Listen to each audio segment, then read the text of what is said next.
स्वागत है दोस्तों। आज के इस वीडियो में हम अलग अलग प्रतियोगी परीक्षाओं में पूछे गए हिंदी साहित्य और पाश्चात्य काव्य शास्त्र के महत्वपूर्ण प्रश्नों को पढ़ेंगे। शुरुआत करते हैं। पहला प्रश्न है, दुख सबको मांझता है और चाहे स्वयं सबको मुक्ति देना वह न जाने, किंतु जिनको मांझता है उन्हें यह सीख देता है कि सबको मुक्त रखे। यह पंक्ति किस कवि की है? इसका सही उत्तर है अज्ञेय। दुख सबको मांझता है, ये अज्ञेय जी की कविता की पंक्ति है, आपको इसे ध्यान रखना है।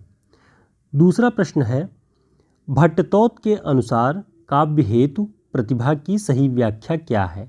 ठीक, तो सबसे पहले ध्यान रखना है काव्य हेतु और उसके अंतर्गत प्रतिभा आती है। तो काव्य हेतुओं में कौन कौन से हैं, अभी आपको अगले प्रश्न में पता चलेगा कि काव्य के हेतु कौन कौन से हैं।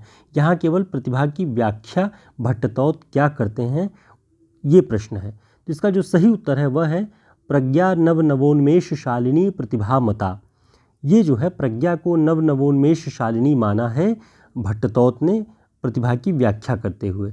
अब आप देखेंगे एक ये है, दूसरा हमने जो है अपूर्व वस्तु निर्माण क्षमा प्रज्ञा, ये अभिनव गुप्त मानते हैं, ठीक है, प्रतिभा की व्याख्या के रूप में। और राजशेखर भी ऐसी ही व्याख्या करते हैं अपूर्व वस्तुओं की, अपूर्व रचनाओं की, अपूर्व जो कलाएं हैं, यानी सुंदर से सुंदर अपूर्व उसी को कहते हैं कि इससे पूर्व जो न रचा गया हो।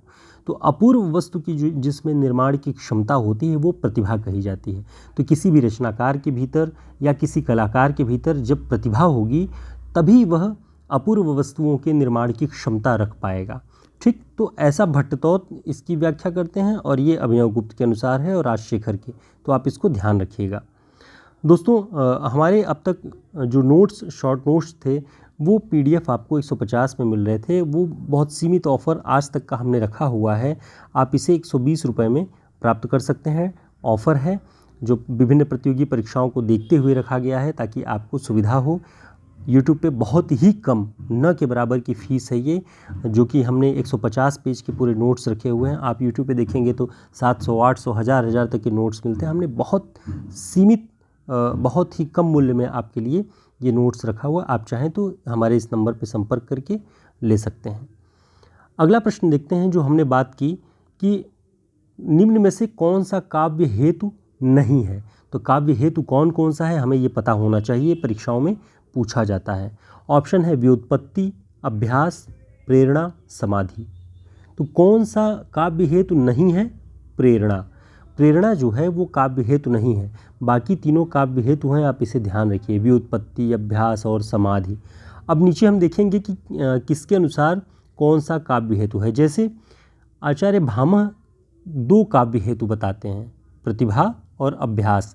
काव्य हेतु का मतलब है कि काव्य को रचे जाने में जो चीज़ें सहायक हैं, जिनके कारण काव्य रचा जा रहा है, काव्य हेतु।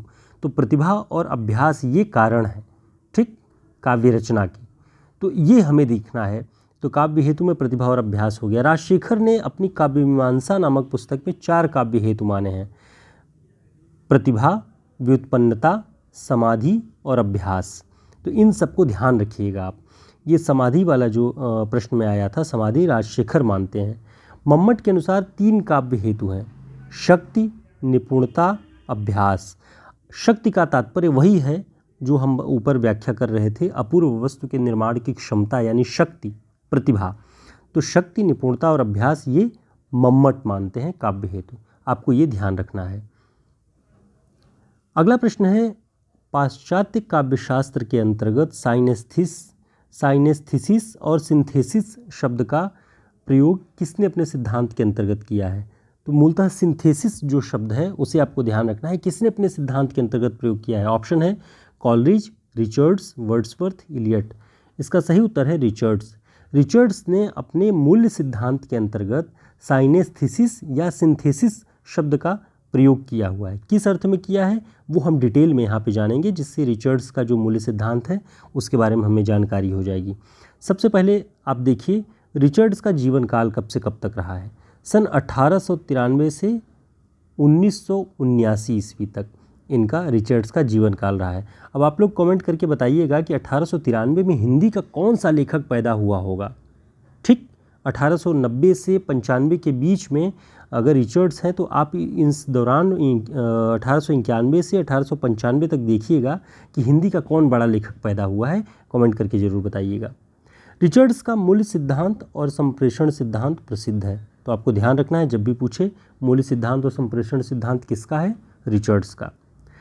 साइनेस्थेसिस या सिंथेसिस शब्द का प्रयोग रिचर्ड्स ने सौंदर्यानुभूति के मनोवैज्ञानिक व्याख्या के संदर्भ में किया है।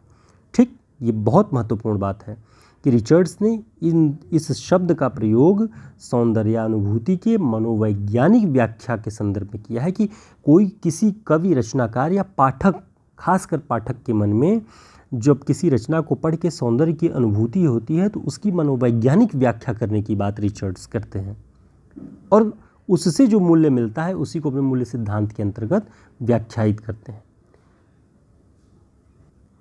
अब ये मूल्य सिद्धांत काम कैसे करता है? रिचर्ड्स ने कहा कि मनुष्य की विभिन्न विपरीत वृत्तियों के मध्य सामंजस्य स्थापित करना ही मूल्य सिद्धांत की स्थापना है।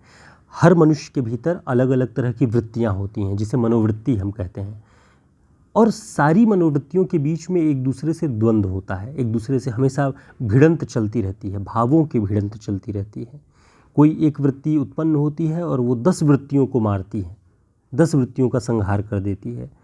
तो जो वृत्तियां मनुष्य के मन में, उसके मस्तिष्क में टहलती रहती हैं, संघर्ष करती रहती हैं, उनके मध्य सामंजस्य स्थापित करना एक मूल्य है और रचना का यही उद्देश्य होना चाहिए कि पाठक जब उसे पढ़े तो उसके भीतर की वृत्तियां संतुलित हो जाएं।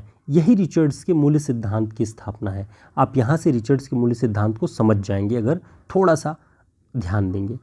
इनकी महत्वपूर्ण पुस्तकों के बारे में बात करें कि प्रिंसिपल्स ऑफ लिटरेरी क्रिटिसिज्म बहुत महत्वपूर्ण पुस्तक है। फाउंडेशन ऑफ एस्थेटिक्स, ये इनकी पहली पुस्तक है और ये C.K. ऑगडेन और जेम्स वुड के साथ सहयोगी लेखन किया हुआ है, इन लोगों ने मिल के लिखा हुआ है।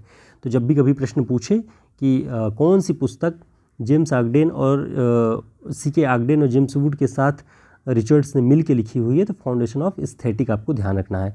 और उनकी मृत्यु के 5 वर्ष पूर्व उन्होंने जो रचना लिखी थी बियॉन्ड नाम से, तो वो उनकी अंतिम रचना मानी जाती है रिचर्ड्स की। तो यहाँ से उम्मीद है आपको रिचर्ड्स के मूल्य सिद्धांत की समझ हो गई होगी कि किस तरह से मनोवैज्ञानिक प्रभावों का अध्ययन पाठक के ऊपर रचना का जो पड़ता है वो रिचर्ड्स उसकी बात करते हैं। अगला प्रश्न देखते हैं, रिचर्ड्स के मूल्य सिद्धांत का विरोधी चिंतक कौन है? ऑप्शन है विलियम वर्ड्सवर्थ, कॉलरिज, इलियट, अरस्तू। तो रिचर्ड्स का जो मूल्य सिद्धांत था उसका विरोध करने वाला कौन है? इसका सही उत्तर है इलियट। इलियट रिचर्ड्स के मूल्य सिद्धांत का विरोध करते हैं। रिचर्ड्स के मूल्य सिद्धांत के 2 विरोधी हैं, ध्यान रखिएगा, जॉन क्रो रैनसम और इलियट, दोनों इनके मूल्य सिद्धांत का विरोध करते हैं। और रिचर्ड्स ने ही आलोचकों को मूल्यों का न्यायाधीश कहा है। कभी परीक्षा में पूछे कि आलोचक को मूल्यों का न्यायाधीश कौन कहता है, तो रिचर्ड्स कहते हैं। ठीक, तो ये आपको ध्यान रखना है, महत्वपूर्ण प्रश्न है। मित्रों, अगर आपको हमारा वीडियो अच्छा लगता है, हमारे प्रयास आपको अच्छे लगते हैं, आपके लिए उपयोगी हैं, तो वीडियो को लाइक ज़रूर करिए और चैनल को सब्सक्राइब कर लीजिएगा अगर आप नए हैं, ताकि हम फिर से मिलते रहें नए प्रश्नों के साथ, नए वीडियोज़ क्लास के साथ। अगला प्रश्न है, कॉलरिज ने कल्पना के किस रूप को ईश्वरीय चेतना का अंश कहा है? ये राजस्थान असिस्टेंट प्रोफेसर की परीक्षा में पूछा गया प्रश्न है कि कॉलरिज ने कल्पना के किस रूप को ईश्वरीय चेतना का अंश माना है। ठीक, इसका ऑप्शन है ललित कल्पना, मुख्य कल्पना, गौड़ कल्पना, इनमें से कोई नहीं। तो इसका जो सही उत्तर है मुख्य कल्पना। कॉलरिज ने कल्पना के 3 प्रकार बताए, ललित कल्पना, मुख्य कल्पना और गौड़ कल्पना। इसमें उन्होंने कहा कि जो ये मुख्य कल्पना है, मुख्य कल्पना ईश्वर ने हर मनुष्य के भीतर दी है, जो प्राइमरी इमेजिनेशन है, हर मनुष्य के भीतर एक है, इसलिए ये ईश्वरीय चेतना का अंश है। उसके बाद उन्होंने कहा कि एक ललित कल्पना होती है, फैंसी, बनावटीपन जिसमें होता है, जिसकी कल्पना में, और एक है गौड़ कल्पना। गौड़ कल्पना होती है विचारकों के अंदर, जो सेकेंडरी इमेजिनेशन जिसको कहते हैं, जो विचारक होते हैं, कलाकार होते हैं, जो अलग तरीके से चीज़ों को सोचते हैं, विश्लेषण करते हैं, कुछ नया बनाते हैं, रचते हैं, तो इसी सेकेंडरी इमेजिनेशन के माध्यम से। और सबसे महत्वपूर्ण बात, कॉलरिज इसी गौड़ कल्पना को ही सबसे ऊंचा स्थान देते हैं। मुख्य कल्पना तो सबके भीतर सामान्य रूप से पाई जाती है, लेकिन गौड़ कल्पना सेकेंडरी इमेजिनेशन किसी किसी के भीतर पाई जाती है, जो साइंटिस्ट होते हैं, जो रचनाकार हैं, कलाकार, चित्रकार। तो ये सेकेंडरी इमेजिनेशन को सबसे ऊंचा स्थान दिया है, ये आपको ध्यान रखना है, कभी भी परीक्षा में पूछ सकता है। ठीक। कॉलरिज ने गौड़ कल्पना को कल्पना के सभी प्रकारों में सबसे ऊंचा स्थान दिया है। तो कभी भूल के भी ये मत करिएगा कि मुख्य कल्पना माने सबसे ऊंचा स्थान।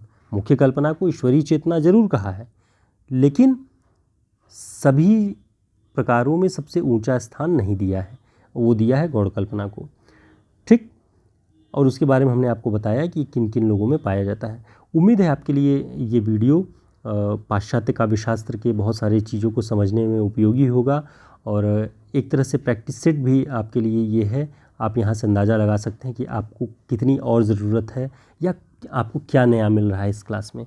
तो आप चाहें तो इन सारे प्रैक्टिस सेट को, सारे महत्वपूर्ण क्वेश्चंस के संग्रह को आप हमारे इस नोट्स में प्राप्त कर सकते हैं, हमारे इस व्हाट्सएप नंबर पर संपर्क करके। और 5 जून आज का दिन ही लास्ट है इस ऑफ़र का। इसके बाद आपको 150 रुपये में ये PDF मिलेगा। फिर मिलते हैं एक नए वीडियो के साथ, तब तक के लिए नमस्कार, धन्यवाद।